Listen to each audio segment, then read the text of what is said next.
দিনের পর দিন বসে বসে কাজ করতে করতে কোমরে ব্যথা হয়, পিঠে ব্যথা হয়, ব্যাক পেইন যেটাকে আমরা বলি, পিঠে অসম্ভব ব্যথা হয়। তখন যেন আর কিচ্ছু করা যায় না, বসা যায় না, আরাম পাওয়া যায় না কোনো কিছুতেই। এই ব্যাক পেইন যখন হবে কখনোই কিন্তু শুয়ে থাকবেন না বা বিশ্রাম নেওয়ার চেষ্টা করবেন না, সচল রাখতে হবে নিজেকে, হাঁটা চলার মধ্যে রাখবেন, তাহলে ব্যাক পেইনটা বাড়বে না।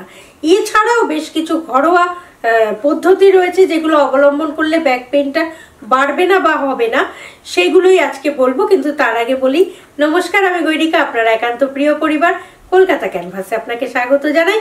আপনি যদি এই পরিবারের একজন এখনো না হয়ে থাকেন তাহলে প্লিজ সাবস্ক্রাইব করে নিন কলকাতা ক্যানভাস, পাশেই বেল আইকন রয়েছে, প্রেস করে অন করে নিন, তাহলে নতুন ভিডিও আপলোড হওয়ার সঙ্গে সঙ্গেই নোটিফিকেশন পৌঁছে যাবে আপনার কাছে।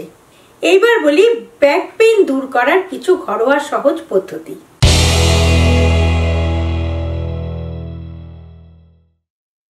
প্রথমেই বলি, যেটা দিয়ে শুরু করেছিলাম, যারা একটানা বসে কাজ করেন তাদেরই কিন্তু এই ব্যাক পেইনটা হয়। সে কারণেই একটানা বসে কাজ করা যাবে না, কাজের ফাঁকে ফাঁকে একটু হাঁটাচলা করতে হবে। যে চেয়ারটায় বসে আপনি কাজ করছেন সেইটা কিন্তু খুব ভাইটাল একটা বিষয়, সেটা যেন বেশ গদি দেওয়া আরাম করার মতো চেয়ার না হয়। একটু চেষ্টা করবেন, যদি কাঠের চেয়ার হয় খুব ভালো, তা না হলে প্লাস্টিকের চেয়ার হলে আরো ভালো।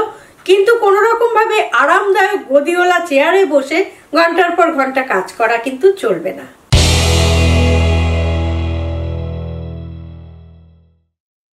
এবার যেটি বলবো সেটি আমাদের মহিলাদের জন্য খুব প্রযোজ্য, কারণ আমরা না যখন ঘরের কাজ করি তখন আমাদের মাথায় থাকে না যে আমরা কি করছি।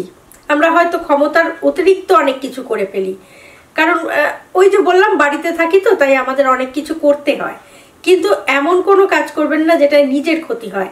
বিশেষ করে কোনো ভারী জিনিস একটানা বেশিক্ষণ টানবেন না, তাতে বা রোজই যদি এরকম টানাটা চলে, অনেক সময় এখন যদিও আমাদের জল টেনে আনতে হয় না, তবু এরকম অনেক রকম সমস্যা কাজ করতে হয়, সেইগুলোকে একটু অ্যাভয়েড করতে হবে। একটানা কিন্তু করতে পারবেন না, মাঝে মাঝে একটু বিশ্রাম নিয়ে তারপর করতে হবে। যদি কোনো ভারী জিনিস তুলতেই হয় তাহলে একটানা বেশিক্ষণ ধরে কিন্তু টানবেন না ভারী কোনো জিনিস।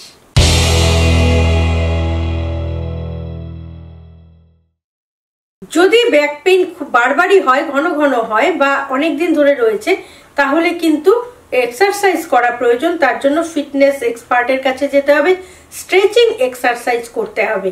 সেটা কি জিনিস একটু সংক্ষেপে আমি বলে দিচ্ছি। আর যদি দেখেন যে নিয়মিতভাবে এই ব্যাক পেইনটা আপনার হতেই থাকছে, তাহলে অবশ্যই চিকিৎসকের কাছে যাবেন। এবার বলি স্ট্রেচিং এক্সারসাইজ বিষয়টি কি, একটু হালকাভাবে সংক্ষেপে বলে দিচ্ছি। প্রথম ধাপটা হচ্ছে, যাদের বাড়ি আছে বা ফ্ল্যাট আছে, যেখানেই থাকুক, একটা সিঁড়ি নিশ্চয়ই প্রত্যেকের ধারে কাছেই রয়েছে বা বাড়িতে রয়েছে। লো ব্যাক পেইনের জন্য এইভাবে আপনি যদি এক্সারসাইজ করেন সেটা খুব ভালো হয়। বলে দিচ্ছি সেটা, যে আপনি ঠিক সিঁড়ির কাছে দাঁড়িয়ে 3 নম্বর ধাপ, বা যদি সিঁড়ি নাও পান, একটা মোটামুটি ওরকম ধাপের থার্ড যে ধাপটা, সেই ধাপের উচ্চতায় একটা টুল বা কিছু নিলেন, নিয়ে দেখতে হবে পাটা যেন সোজা থাকে, সোজা করে ফেললেন এবং মেরুদণ্ডটাকে সোজা রাখতে হবে, রেখে মাথাটা আস্তে আস্তে ঝুঁকিয়ে হাঁটুর কাছে অবধি আনতে হবে। এরম ভাবে 15 থেকে 20 মিনিট আপনাকে থাকতে হবে। প্রথম দিনই আপনি হয়তো পারবেন না, আস্তে আস্তে বাড়িয়ে সেটা 15 থেকে 20 মিনিট করতে হবে। তারপরে ছেড়ে দিন, একটু বিশ্রাম নিয়ে আবার বা পাটা সেইভাবেই করুন। এইভাবে যদি করতে পারেন তাহলে কিন্তু উপকার পাবেন। তবে এইটা কিন্তু বেশিক্ষণ ধরে করা যাবে না, চেষ্টা করবেন 15 মিনিট পর্যন্ত রাখা। যদি না পারেন, কষ্ট হয়, তাহলে কিন্তু ছেড়ে দেবেন। এতক্ষণ যেটা বললাম সেটা হচ্ছে লো ব্যাক পেইনের জন্য। এবার বলি মিড ব্যাক পেইন, মিডল যে ব্যাক পেইন হয়, সেটার জন্য কি করতে পারেন। হাঁটুর নিচে দুটো হাত রাখলেন, হাতের তেলো রেখে হাঁটুটাকে এমন ভাবে বুকের কাছে নিয়ে এসে একটু কিছুক্ষণ রাখবেন, কয়েক সেকেন্ডের মতো রাখবেন চেপে। তারপর আবার পূর্বের অবস্থায় চলে যাবেন, অর্থাৎ পাটাকে ছেড়ে দেবেন, ছেড়ে দিয়ে কিছুক্ষণ বিশ্রাম নেবেন। এভাবে করতে পারলে মিড ব্যাক পেইনের ক্ষেত্রে কিন্তু ভীষণ আরাম পাবেন।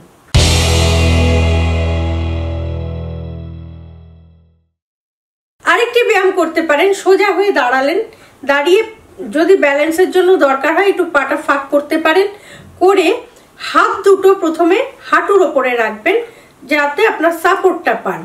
তারপর মাথাটা চেষ্টা করবেন আস্তে আস্তে যতটা নিচে নামানো যায় যদি হাঁটুটা অবধি ছুতে পারেন তাহলেও খুব ভালো, যতটা নামানো যায়, প্রথম দিন তো হবে না, আস্তে আস্তে হবে, তাহলেও কিন্তু, এবং হাঁটু থেকে হাতটা পরে সরিয়ে নেবেন।